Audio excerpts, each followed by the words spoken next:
우리가 잘 알고 있는 외국의 동화 피리 부는 사나이. 그 내용을 정확하게 알고 있지 않더라도 피리를 부르는 사나이가 아이들을 데리고 사라졌다는 이야기를 모르는 분들은 없을 텐데요. 하멜른의 쥐잡이 또는 하멜른의 피리 부는 사나이로 알려진 이 동화는 독일의 도시 하멜른에서 전해지는 민간 전승을 그림 형제를 비롯한 여러 작가들이 기록하여 만들어낸 것입니다. 평화롭던 독일의 마을 하멜른에 갑자기 쥐가 들끓기 시작한다. 쥐로 인한 피해가 점점 커져가고 있을 때 붉은색 치마와 스카프를 두른 사나이가 피리를 들고 나타나 도시의 쥐를 모두 없애주겠다고 했다. 하멜른의 시장과 주민들은 이 사나이에게 쥐만 없애주면 큰 상금을 주겠다고 약속을 했다. 그 약속을 들은 사나이는 들고 있던 피리를 물기 시작했고 피리 소리에 마을의 쥐들이 몰려들기 시작했다. 사나이는 온 도시를 돌아다니며 피리를 불었고 쥐들은 피리를 부는 사나이의 뒤를 따라갔다. 피리를 부는 사나이는 쥐들을 강물 쪽으로 유인했고 그 많은 쥐들은 모두 강물에 빠져 죽고 말았다. 하지만 쥐를 없애주면 상금을 주겠다던 하멜른의 시장과 주민들은 약속했던 상금을 요구하는 사나이에게 상금을 주는 것을 거부했다. 쥐들이 강에 빠져 죽은 것이지 피리 소리를 듣고 죽은 것이 아니라서 상금을 줄 수 없다는 것이었다. 피리 부는 사나이는 약속을 지키지 않으면 후회를 할 것이라고 했지만 마을 사람들은 콧방귀를 끼며 경비원을 시켜 사나이를 마을에서 쫓아내버렸다. 약속을 지키지 않은 사람들에게 화가 난 사나이는 며칠 뒤 사냥꾼의 복장으로 다시 나타나 피리를 불기 시작했는데 이번에는 마을의 아이들이 사나이의 피리 소리에 따라 움직이기 시작했다. 마을 사람들이 달려나와 아이들을 붙잡아 봤지만 소용이 없었다. 피리를 부는 사나이는 아이들을 이끌고 마을의 언덕 너머의 동굴 속으로 사라져버렸다는 것이 우리가 알고 있는 동화의 내용입니다. 그리고 이 이야기에는 뒷이야기도 존재하는데요. 사라졌던 아이들 중에 몇 명의 아이가 돌아왔는데 마을 사람들이 아이들에게 어디를 다녀왔냐고 물어봤지만 아이들은 대답하지 못했습니다. 돌아온 아이들은 눈이 멀거나 말을 할 수 없는 상태가 되어 있었기 때문이죠. 또 피리 부는 사나이에서 가장 가슴 아픈 존재는 다리를 절기 때문에 다른 아이들처럼 사나이를 따라가지 못해 코앞에서 언덕의 입구가 닫히는 걸 봐야 했던 아이인데요. 그 아이는 마을 사람들에게 슬프게 고백했다고 합니다. 내 다리가 곧 나을 참인데 피리 소리는 그쳤고 나는 여전히 서 있었지요. 나는 언덕 밖으로 밀려나 있었고 엉겁결에 나만 혼자 마을에 남아서 전처럼 절뚝거리며 다녔지요.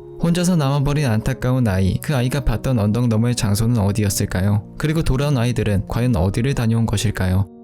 사실 이 소설 같은 이야기는 실제로 독일의 하멜른에서 일어난 실화를 바탕으로 만들어졌다고 알려지는데요. 이 사건이 일어난 것은 1284년 6월 26일로 하멜른의 재앙으로 불리는 사건이었습니다. 하멜른 마을에 공문서에 정확한 기록이 있는 사건이었다고 하는데요. 공문서에 남겨진 정확한 내용은 6월 26일 하멜른 시내에서 130명의 어린이들이 갑자기 사라졌다는 것이었습니다. 또한 1284년 6월 26일 요한과 바울의 날에 알록달록 옷을 입은 피리 부는 사나이에게 130명의 아이들이 하멜른에 홀려 쫓아가 코펜 근처 어딘가에서 사라졌다 라는 내용이 1300년경에 하멜른 교회의 스테인글란스에 기록이 되어 있었는데 이 스테인글란스는 1660년에 파괴되었다가 후대에 복원되었다고 합니다. 그렇다면 이 사건은 도대체 어떻게 일어난 일이었을까요? 안타깝게도 수세기에 걸친 조사에도 불구하고 명확한 진실을 밝혀내지는 못했다고 합니다. 100명이 넘는 아이들이 사라진 기이한 사건. 하지만 아이들은 행방을 알 수가 없었고 대신 아이들의 행방에 대한 온갖 추측이 난무하기 시작합니다. 일단 그 당시 기근과 전염병으로 어린아이들이 많이 사망하자 사망한 아이들을 기리기 위해 6월 26일을 기점으로 추도 행사를 진행했고 이것을 기록한 것이라는 이야기가 전해집니다. 여기서 피리 부는 사나이를 사신이라고 표현했고 그가 데려간 130명의 아이들은 바로 기근과 전염병에 사망한 아이들의 숫자라는 것입니다. 성당의 스테인글란스에 그려진 피리 부는 사나이와 그를 따르는 아이들의 모습은 사신이 아이들을 천국으로 인도하는 모습을 표현한 것이라는 이야기죠. 그 이외에도 십자군 전쟁에 징집되어 끌려가서 사망하고 돌아오지 못한 것이라는 소년 십자군설, 아이들이 새로운 마을을 건설하기 위해서 단체로 떠난 것이라는 동유럽 이민설까지 전해집니다. 그런데 뭔가 이상하지 않나요? 전염병 사망이나 소년 십자군설은 어린 아이들에게도 충분히 일어날 수 있는 일이지만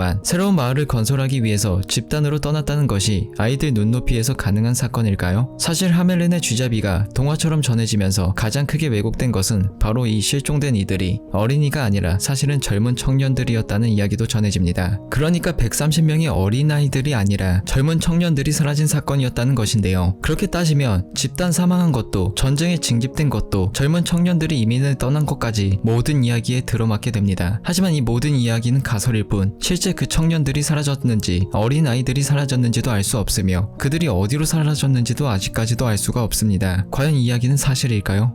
그렇다면 그 많은 청년들은 어디로 사라진 것일까요? 사실 피리 부는 사나이는 우리가 아는 것과는 조금 다른 이야기도 존재한다고 하는데요. 동화 속에서 사나이는 쥐를 없애주는 조건으로 마을 사람들에게 돈을 받기로 했지만 실제로는 별도로 보수를 요구한 적이 없다고 합니다. 그는 단지 마을 사람들에게 청결과 위생을 강조하고 고양이를 키울 것을 권유하는 등 흑사병을 예방하고자 했던 선량한 선동가였을 뿐이었죠. 당시 그의 활약이 대단했는데 그런 모습이 못마땅했던 권력자들은 사나이를 눈의 가시처럼 여기고 모함을 시도합니다. 그 당시는 흑마법이 유행했던 시기였는데 여러 미신 때문에 어린아이를 납치하고 몰래 죽이는 사람들이나 아이들을 이용해 성욕을 채우는 변태들이 많았고 그래서 많은 아이들이 실종되거나 죽는 경우가 많았죠. 그런데 권력자들이 그런 것들을 모두 피리 부는 사나이에게 뒤집어 씌워버린 것인데요. 결국 권력자들에게 모함을 당한 그는 사람들에게 살해를 당하고 맙니다. 그리고 권력자들의 계획대로 전해진 이야기가 지금 우리가 알고 있는 피리 부는 사나이 이야기가 된 것이죠. 단지 흑사병을 예방하고자 했던 선량한 피해자와 가해자가 뒤바뀐 안타까운 상황이 사나이가 아이들을 납치해서 사라졌다는 이야기로 둔갑되어 버린 것입니다. 피리 부는 사나이를 따라갔던 아이들이 눈과 귀가 멀고 말을 할 수 없는 상태로 돌아왔다는 것도 선량했던 선동가가 누명을 쓰고 강에 빠뜨려져 살해를 당했다는 것도 충격적이기 마찬가지인데요. 과연 피리 부는 사나이는 실제로 있었던 이야기가 맞을까요? 그리고 이 이야기를 만든 사람들이 전하고자 했던 진짜 이야기는 무엇일까요? 여러분은 아이들에게 이 이야기를 읽어주면서 어떤 교훈을 알려주고 싶으신가요? 여우의 동심파괴 생생한 이야기, 실제 했던 하멜린의 재앙, 피리 부는 사나이 편의 여우였습니다.